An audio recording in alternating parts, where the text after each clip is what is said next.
Hybrid విధానంలో ఒకే ఆలోచనతో ముందుకు సాగుతోంది అని మీ అందరికీ తెలియజేస్తూ, తర్వాత ఈ సభా కార్యక్రమంలో తర్వాతి అంశం ప్రధాన కార్యదర్శి నివేదికను ప్రవేశపెట్టడానికి గాను నంద్యాల పార్లమెంటు సభ్యురాలు శ్రీమతి బైరెడ్డి శబరి గారిని సవినయంగా ఆహ్వానిస్తున్నాను. గౌరవ సభాధ్యక్షులు పయ్యావుల కేశవ్ గారికి ధన్యవాదాలు తెలుపుతూ, స్వర్ణాంధ్రప్రదేశ్ నిర్మాత,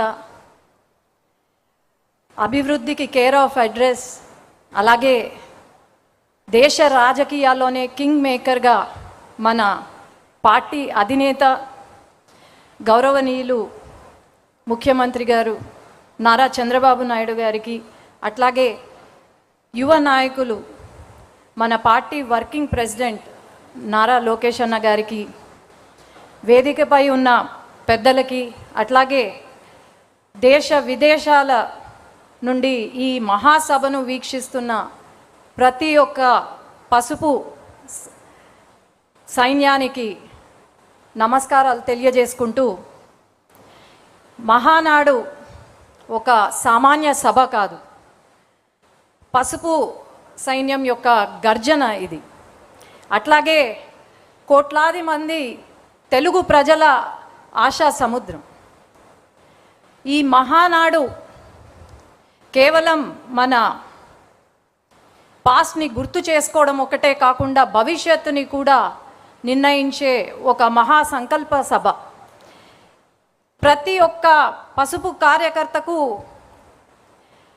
ఈరోజు ఒక కనుల పండుగ మాదిరి. అలాంటి ఈ మహాసభ, ఈ పవిత్రమైన వేదిక పైన ఒక జాతీయ ప్రధాన కార్యదర్శిగా నివేదికను సమర్పించే అవకాశం నాకు ఇచ్చిన ముఖ్యమంత్రి గారికి ధన్యవాదాలు తెలియజేసుకుంటూ, మన పార్టీ అధినేత సామర్థ్యంలో సాగిన అకుంఠిత దీక్ష, అట్లాగే బీజేపీ జనసేనతో మనము ఏర్పరచుకున్న పొత్తు, కూటమి ప్రభుత్వం, ప్రజాస్వామ్యంని మనం పరిపాలనగా చూపిస్తున్నాం. అట్లాగే ఏదైతే ప్రతి వర్గంలో, మన రాష్ట్రంలో ఉన్న ప్రతి వర్గానికి సంక్షేమం అందిస్తూ సువర్ణ పాలనను అందిస్తున్నాం. 5 సంవత్సరాలు గొడ్డలి పరిపాలన ఎలా ఉందో మనం అందరం చూసాం. అభివృద్ధి, సంక్షేమం మన నినాదం అయితే వారి నినాదం హత్యలు, అవినీతి, దోపిడీలు. అట్లాగే మన రాష్ట్రంలో ఉన్న ప్రతి వర్గంలో ఉన్న ప్రజలు బాధపడ్డారు. అట్లాగే ప్రతి ప్రాంతంలో ఉన్న ప్రజలు నిర్లక్ష్యం చేశారు. ఈరోజు మనం అభివృద్ధి, సంక్షేమం వైపు పరుగులు తీస్తున్నాం. ఆనాడు వారి పరిపాలనను మనము ప్రశ్నిస్తే కార్యకర్త నుండి మన నాయకుడు వరకు, మన అధినేత వరకు తప్పుడు కేసులు పెట్టి మన పైన హింసించి, మన పైన తప్పుడు కేసులు, అట్రాసిటీ కేసులు పెట్టారు. మన కార్యాలయం పైన దాడి చేశారు. అట్లాగే మహిళలు అని కూడా చూడకుండా మన పైన దాడి చేయడం, అట్లాగే అసభ్యకరంగా మాట్లాడడం, మన వ్యక్తిత్వాన్ని కించపరచడం చేశారు. మనమే అనుకుంటే మన పిల్లల్ని కూడా ఆఖరికి హింసించారు. కానీ బహుశా ఇప్పుడు వాళ్ళకు అర్థమైనట్టుంది, ప్రతి ఇంట్లో పిల్లలు పుడతారేమో కానీ మన తెలుగుదేశం పార్టీ కార్యకర్త ఇంట్లో యోధులు పుడతారని బహుశా అర్థమైనట్టుంది వాళ్ళకు. అట్లాగే ఆనాడు ఎంత కష్టం వచ్చినా సరే ఒక్క అడుగు వెనకడుగు వేయకుండా మన అధినేత కార్యకర్తలకు అండగా ఉంటూ నేనున్నాను అనే ధైర్యాన్ని ఇస్తూ మన పార్టీని ముందుకు తీసుకెళ్లారు. ఈరోజు మనము ఒకటే మన మనసులో ఉండాలి, మనం పని చేసేది మన పార్టీ కోసం, మన అధినేత కోసం, అట్లాగే మన పార్టీ యొక్క నినాదం కోసం తప్ప వ్యక్తిగతంగా కాదు అని నేను తెలియజేసుకుంటున్నాను. మనం ఎప్పుడూ కూడా మనం పడిన కష్టాన్ని మర్చిపోకూడదు. అట్లాగే మన అధినేత పడిన అవమానం మనం మర్చిపోకూడదు. ఎప్పుడూ కూడా ప్రతి ఒక్కరం కాలర్ ఎత్తి గర్వంగా చెప్పుకునే ఒక రోజు వస్తే మన ప్రాణం ఉన్నంత వరకు మనం తెలుగుదేశం పార్టీ కార్యకర్త అని ధైర్యంగా చెప్పుకోవాలి. ఈరోజు మరి కొంతమంది మనల్ని బెదిరిస్తున్నారు. ఆ బెదిరింపులకు బెదిరేది తెలుగుదేశం పార్టీ కార్యకర్త కాదు. గుండెల్లో భయం లేదు, కేవలం పసుపు రక్తం ఉందని మనం ధైర్యంగా చెప్పుకోగలుగుతున్నాం. ఈరోజు బెదిరిస్తున్నారు అంటే మనం చెప్పాల్సింది ఒకటే, మనము మన కార్యకర్తగా వెనగడుగు వేసేది లేదు, తల దించేది లేదు, వెన్ను వంచేది లేదు. మనం ఒకవేళ వెను వంచినా లేకపోతే తల దించినా అది కేవలం నా జెండా కట్టడానికే తప్ప ఇంకేమీ కాదు. ఈ వేదిక నుండి తెలంగాణ కొన్ని దురదృష్టవశాత్తు మనం ఓటమి చెందాం. అట్లాగే తెలంగాణ నాయకులు ఎవరైతే ఉన్నారో వాళ్ళు కార్యకర్తలను కలిసిమెలిసి ప్రయాణం చేస్తూ అక్కడ అట్లాగే ప్రతి క్షణం మన సమస్యలపైన, తెలంగాణ రాష్ట్రంలో ఉన్న సమస్యలపైన పోరాడుతూ ఉన్న మన నాయకులను ఈ సభ ద్వారా అభినందన చేస్తున్నాం. అట్లాగే ఈరోజు కూడా మన తెలుగుదేశం పార్టీ జెండా రెపరెపలాడుతుంది. ఎప్పుడు కూడా దేశంలో గలం వినిపించిందే తప్ప ఎప్పుడు కూడా వెనకడుగు వేయలేదు. మనం సూపర్ హిట్ ఈ 2 సంవత్సరాల పాలనలో సూపర్ 6ని సూపర్ హిట్ చేశాం. దీపం 2 పథకం కింద 3 గ్యాస్ సిలిండర్లు ఇస్తున్నాం. తల్లికి వందనం, ఫ్రీగా బస్ సర్వీస్, అట్లాగే రైతులను ఆదుకుంటున్నాం. ప్రతి ఒక్కరి ఇంట్లో వెలుగులు తీసుకొస్తున్నాం. ప్రతి వర్గం, ప్రతి కులం, ప్రతి మతానికి న్యాయం చేస్తుంది మన కూటమి ప్రభుత్వం. ఈరోజు అభివృద్ధే కాకుండా, సంక్షేమమే కాకుండా అభివృద్ధి వైపు పరుగులు తీస్తున్నాం. నారా లోకేష్ అన్న గారి కోరిక 24 లక్షల జాబులు యువతకు అందించాలని, ఆ కోరిక కూడా త్వరలో నెరవేరబోతుంది. యువత భవిష్యత్తు అంటనే గుర్తుకొచ్చే పేరు నారా లోకేష్ అన్న. అట్లాగే తెలుగుదేశం సింహానికి శక్తి గర్జన ఎలా అవుతుందో మన తెలుగుదేశం పార్టీకి శక్తి నారా లోకేష్ అన్న అని నేను గర్వంగా చెప్పుకోగలుగుతున్నాను. ఈరోజు రాష్ట్రంలో 2 సంవత్సరాల కాలంలో 23 లక్షల కోట్లతో పెట్టుబడులు తీసుకొచ్చాం. దాదాపు 800 పైన కంపెనీలకు ఏదో ఒక రోజు, ప్రతిరోజు శంకుస్థాపనలు కానీ ప్రారంభోత్సవం కానీ జరుగుతూనే ఉంది. కానీ గొడ్డలి పార్టీ సమయంలో ఒక్క కంపెనీ కూడా రాలేదు అని నేను చెప్తున్నాను. అట్లాగే సంక్షేమం, అభివృద్ధి, జాబ్సే కాకుండా ఒక పక్క ఇరిగేషన్ ప్రాజెక్ట్స్ని పూర్తి చేస్తున్నాం. శాంతి భద్రతను మనము చూసుకుంటున్నాము. ఇలా చేసుకుంటూ పోయి 5 సంవత్సరాల కాలంలో మనం అనుకున్న టార్గెట్ రీచ్ అవ్వబోతున్నాం. అలాగే నా స్పీచ్ కంప్లీట్ చేసే ముందు యువగలం పాదయాత్ర గురించి చెప్పాలి. ఆనాడు యువగలం పాదయాత్ర ద్వారా లోకేష్ అన్న ట్రైలర్ చూపిస్తే ఈరోజు ప్రజలే సినిమా చూపించారు మన గొడ్డలి పార్టీకి. ఆనాడు ప్రతి అడుగున అడ్డంకులే, ఆ అడుగులు ఈరోజు శక్తిగా మారి, ఆనాడు యువగలం అడుగులే ఈరోజు శక్తిగా మారాయని గర్వంగా చెప్తున్నాను. అట్లాగే ఈరోజు ఈ పవిత్ర సమయాన ఈ మహాసభ ముందు 7 ముఖ్యమైన చరిత్రాత్మక నిర్ణయాలను ఉంచుతున్నాను.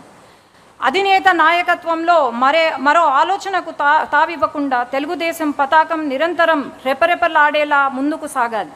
ప్రజా శ్రేయస్సే లక్ష్యంగా నడుం బిగించి ప్రభుత్వానికి అండగా నిలవాలి. ప్రత్యర్థుల దుష్ప్రచారాన్ని గ్రామ స్థాయి నుండి రాష్ట్ర స్థాయి వరకు బలంగా తిప్పికొట్టాలి. మన ప్రభుత్వం చేపడుతున్న అభివృద్ధి సంక్షేమాలను ప్రజాక్షేత్రంలోని బలంగా తీసుకెళ్లాలి.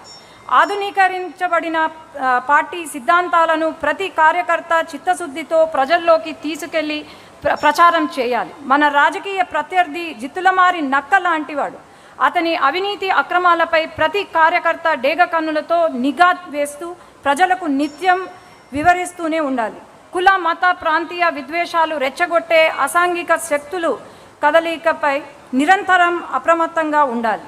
తెలుగు జాతి గౌరవం కోసం, తెలుగుదేశం పార్టీ కోసం జోహార్ ఎన్టీఆర్, జై తెలుగుదేశం, జై నారా చంద్రబాబు నాయుడు గారు, జై లోకేష్ అన్న, జై హింద్. థ్యాంక్ యూ శబరి గారు. మీ అందరికీ ఓ బెల్ ఇనిపించింది. ఏంటా బెల్ అనుకుంటున్నారేమో. అధ్యక్షుల వారు టైం మేనేజ్మెంట్కి ఇచ్చేటువంటి ఇంపార్టెన్స్. ఇక్కడొక ఫ్రేమ్ ఉంది, ఆ చివర స్పీకర్కి ఒక ఫ్రేమ్ ఉంది, అందులో టైం కనపడతా ఉంటుంది. 8 నిమిషాలు ఇచ్చిన వాళ్ళకి 7 నిమిషాల వరకు క్లియర్గా ఉంటుంది. 7th మినిట్లో ఫస్ట్ బెల్, 7.5 మినిట్స్లో సెకండ్ బెల్, 8 మినిట్స్కి క్లోజర్ బెల్, 2 బెల్స్ వస్తాయి. సో టైం పంక్చువాలిటీ మధ్య చూస్తున్నాం. సార్ 10 గంటల కంటే 10 గంటలకు వస్తున్నప్పుడు మనం కూడా ఆ విధానాన్ని పాటించాలి. ఎందుకంటే రాష్ట్ర వ్యాప్తంగా దాదాపు 1000 కేంద్రాల్లో జరుగుతున్నటువంటి ఈ కార్యక్రమాన్ని మనం అంతే నిబద్ధతతో, క్రమశిక్షణతో తీసుకెళ్లడం కోసం చేసినటువంటి ఈ ఏర్పాటును ప్రతి వక్త కూడా గౌరవించాలని చెప్పి వినయంగా కోరుకుంటున్నాం. 5 నిమిషాలు ఇచ్చినటువంటి వాళ్ళకి ఫస్ట్ బెల్ కొట్టగానే ఇంకా ముగింపుకు వచ్చేయండి అనేటువంటి సంకేతం అది. దయచేసి ఇది అందరూ కూడా దృష్టిలో పెట్టుకోవాలని చెప్పి కోరుకుంటా ఉన్నాను. మరి అట్లనే తర్వాత మన పార్టీ జమా ఖర్చు వివరాలను వివరించడం కోసం మాజీ పార్లమెంటు సభ్యులు, ప్రస్తుతం ఏపీఎస్ఆర్టీసీ చైర్మన్గా ఉన్నటువంటి శ్రీ కొనకళ్ళ నారాయణ గారు వేదిక మీదకు రావాల్సిందిగా సవినయంగా వారిని ఆహ్వానిస్తున్నాను.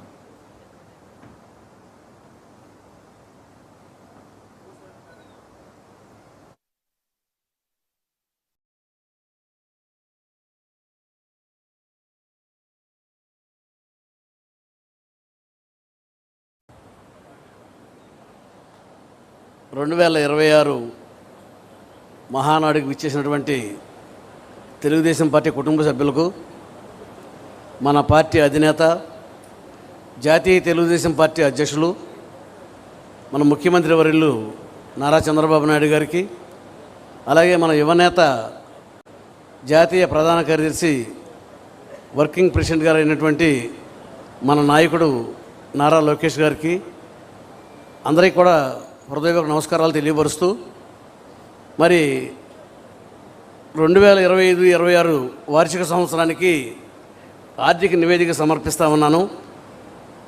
దీనికి గాను మన సంక్షిప్త వివరణ ఏంటంటే, సభ్యత్వ రుసుము కింద 1.62 కోట్లు, విరాళాల కింద 58.38 కోట్లు, వడ్డీ ఆదాయం కింద 29.10 కోట్లు, వచ్చిన అద్దె 00.02 కోట్లు, ఇతర ఆదాయం 152 కోట్లు, మొత్తం రాబడి 90 కోట్ల 64 కోట్లు 90 పాయింట్.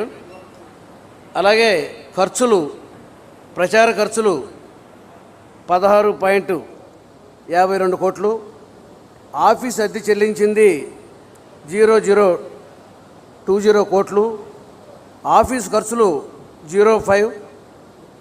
05.09 కోట్లు, తరుగుదల 4.26 కోట్లు, అలాగే ఉద్యోగస్తుల జీతభత్యాలు 00.52 కోట్లు, కార్మికుల సంక్షేమ బీమా కింద 46.26 కోట్లు, ఇతర ఖర్చులు 1.40 కోట్లు, మొత్తం ఖర్చు 74.25 వచ్చింది.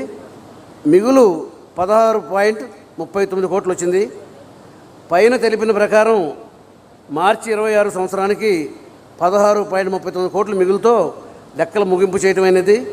31/3/26 నాటికి పార్టీ యొక్క జనరల్ ఫండ్ విలువ 485.81 కోట్లుగా ఉన్నది. ఈ వార్షిక నివేదికను ఆమోదించవలసిందిగా సభ్యులందరినీ కూడా కోరుతూ, మరి మీ అందరికీ దగ్గర ధన్యవాదాలు సెలవు తీసుకుంటా ఉన్నాను. ఈరోజు ఇందులో ఈ వార్షిక లెక్కల్లో ముఖ్యమైనది పార్టీ యొక్క సభ్యుల సంక్షేమం కోసం అత్యధిక అమౌంట్ 46.26 కోట్లు ఖర్చు పెట్టడం జరిగింది. భారతదేశంలోనే పెద్ద సంఖ్యలో కోటి సభ్యత్వం దాటినటువంటి పార్టీ భారతదేశంలో ఏ పార్టీ లేదు. అది మన పార్టీ సగర్వంగా చెప్పుకోవచ్చు. అందులోనూ పార్టీ సభ్యుల యొక్క సంక్షేమం కోసం, ముఖ్యంగా పేదవారి కోసం, వారు కనుక ఏదైనా ప్రమాదవశాత్తు చనిపోతే వారికి బీమా అందేలాగా, వారి కుటుంబ సభ్యులు కనుక చదువుకునే వాళ్ళు ఉంటే ఎన్టీఆర్ ట్రస్ట్ ద్వారా వాళ్ళని చదివించడం ద్వారా ఎక్కువ ప్రాధాన్యత ఇస్తున్నటువంటి మన పార్టీకి మరి ఇవాళ చాలా గౌరవం, మర్యాద. ఇవాళ భారతదేశంలోనే తల ఎత్తుకు చెప్పొచ్చు మన పార్టీకి ఉన్న సభ్యత్వం ఏ పార్టీకి లేదని. మరి ఈ యొక్క వివరాలన్నింటినీ కూడా మీరు ఆమోదించవలసిందిగా కోరుతూ మీ అందరి దగ్గర సెలవు తీసుకుంటాను. ధన్యవాదాలు.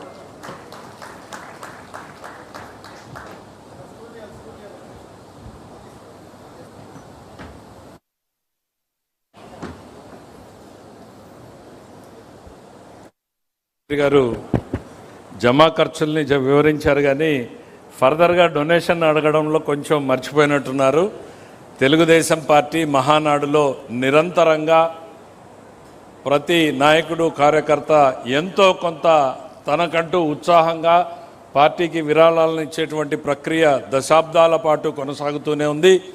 ఇక్కడకు ఇచ్చేసినటువంటి నాయకులే కాదు, రాష్ట్ర వ్యాప్తంగా ఉన్నటువంటి తెలుగుదేశం పార్టీ నాయకులు కూడా మనం పార్టీకి చందా ఇవ్వాలి అనుకుంటే ఆన్లైన్లో ఇచ్చే రకంగా ఏర్పాట్లని చేయాల్సిందిగా అధ్యక్షులు వారు ఇప్పుడే సూచించారు. ఆ కార్యక్రమాన్ని కూడా ప్రారంభించడం జరుగుతుంది. సభ జరిగే లోపలనే పూర్తి వివరాలను అందిస్తాం.